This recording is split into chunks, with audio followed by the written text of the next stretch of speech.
का कामकाज संभाल लेंगे। लेकिन उनके तीनों घर जमाई बहुत आलसी थे। वो नौकरी भी नहीं करते थे और बाहर का काम भी नहीं।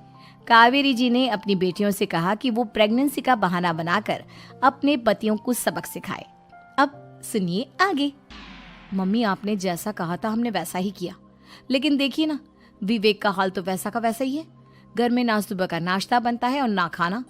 नौकरी पर जाने की बात करूं तो खाने को दौड़ते हैं मुझे। हाँ मम्मी, मैंने भी सुमित को कितनी बार कहा कि अगर नौकरी नहीं करनी तो कोई छोटी सी दुकान ही खोल लो। घर का खर्चा कैसे चलेगा? देखो दोपहर के 12 बजने आए और जनाब अभी तक सो रहे हैं। हाँ मम्मी, ईशा और सुहाना ठीक कहती हैं। अविनाश का भी यही हाल है। जब मैंने अपनी प्रेगनेंसी के बारे में कहा तो मुझसे कहने लगा, अरे दूसरी लड़कियां तो 9-9 महीने तक नौकरी करती है, बस डिलीवरी के टाइम छुट्टी लेती है। मोहिनी, तुम भी नौकरी करो। अब मुझे कहाँ नौकरी मिलेगी? मम्मी बताओ अब मैं क्या करूं? हे भगवान, क्या सोचकर घर जमाई दामाद लाई थी मैं कि मेरी बेटियां मेरे पास रहेंगी और खुश रहेंगी। लेकिन इन आलसी दामादों ने तो हमारी जिंदगी को भी प्रॉब्लम में डाल दिया है। मैं तो कहती हूँ मम्मी, हम लोग वापस अपनी जॉब पर जाना शुरू कर देते हैं। बता देते हैं इन लोगों को कि हमने प्रेगनेंसी का बहाना किया है।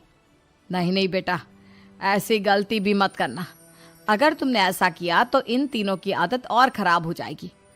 अरे आज नहीं तो कल कभी तो तुम प्रेग्नेंट होगी, तब वापस यही प्रॉब्लम आएगी। तब क्या करोगी तुम तीनों?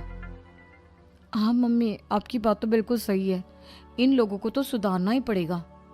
लेकिन कैसे? अपने बच्चों के आने की खबर सुनकर भी इन लोगों पर कोई असर नहीं हो रहा।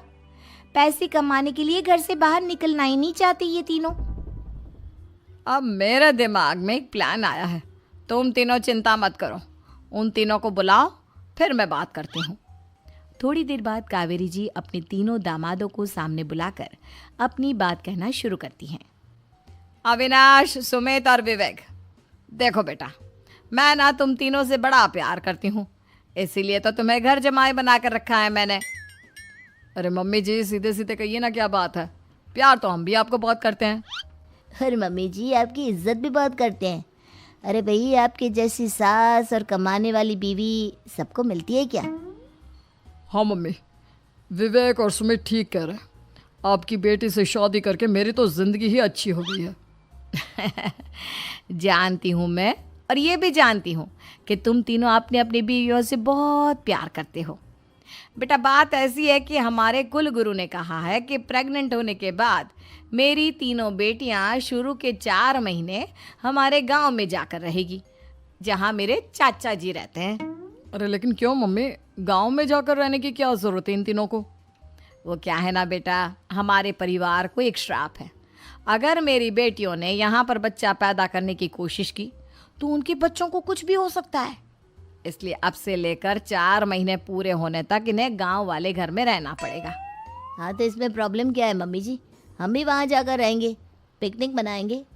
अरे भाई, बीवी जहाँ हम भी वहाँ। हाँ यार, आइडिया तो बहुत अच्छा है। शहर की ज़िंदगी में रह रहकर परेशान हो चुके हैं, अब कुछ दिन गांव में बिताएंगे। तुम लोग समझने की कोशिश क्यों नहीं करते? तुम में से कोई भी वहाँ नहीं जा सकता, और मैं यहाँ रहूँगी ना तुम तीनों के साथ। 4 महीने की तो बात है, उसके बाद ये तीनों ही लौट कर आ जाएंगी। ठीक है मम्मी जी, अब हमारे बच्चों का सवाल है तो ये तो करना ही पड़ेगा। कावेरी अपनी तीनों बेटियों को कुछ दिन के लिए घर से बाहर कहीं दूसरे शहर में रहने के लिए भेज देती है। कुछ दिनों के बाद, अरे मम्मी जी, बहुत दिन से पिज्ज़ा नहीं खाया, मंगवाइए ना। क्या बताऊं बेटा, पहले तो बेटियां खर्चा दे देती थी क्योंकि उनकी नौकरी थी, लेकिन अब तो मेरे पास पैसे ही नहीं बचे। थोड़े बहुत पैसे हैं जो बच्चों की डिलीवरी में काम आएंगे। लेकिन मम्मी जी, आपकी बेटियों को वापस आने में तो अभी बहुत वक्त बाकी है। वही सोच सोच कर परेशान हो रही हूँ। सोच रही हूँ कल से दूध भी बंद करवा देती हूँ। अब दूध वाले को देने के लिए पैसे भी तो नहीं है ना। अरे नहीं नहीं मम्मी जी, अगर दूध भी बंद करवा दोगी तो मुझे चाय कहाँ से मिलेगी? और चाय के बिना मैं तो मर ही जाऊंगा।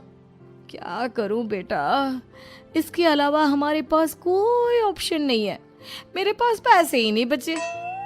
इस तरह कावेरी जी धीरे धीरे अपने तीनों दामादों को पैसे देना बंद कर देती हैं और घर में खाने पीने की चीज़ें लाना भी बंद कर देती है।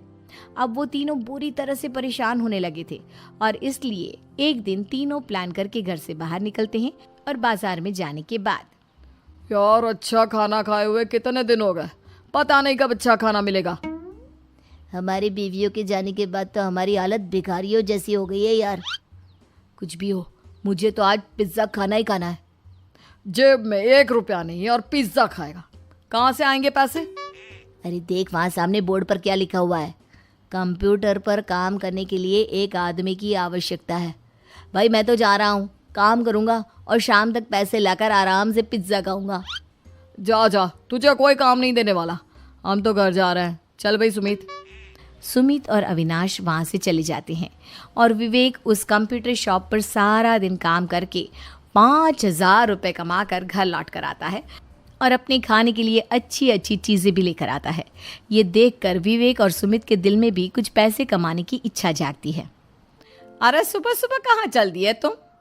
मम्मी जी एक बहुत अच्छी जगह मिली है, कंप्यूटर पर काम करने के 5,000 मिले थे कल मुझे। अगर रोज़ काम करूँगा तो पूरे 40,000 की तनख्वाह। अरे वाह, ये तो बहुत अच्छी बात है दामाद जी, आपको जाना ही चाहिए।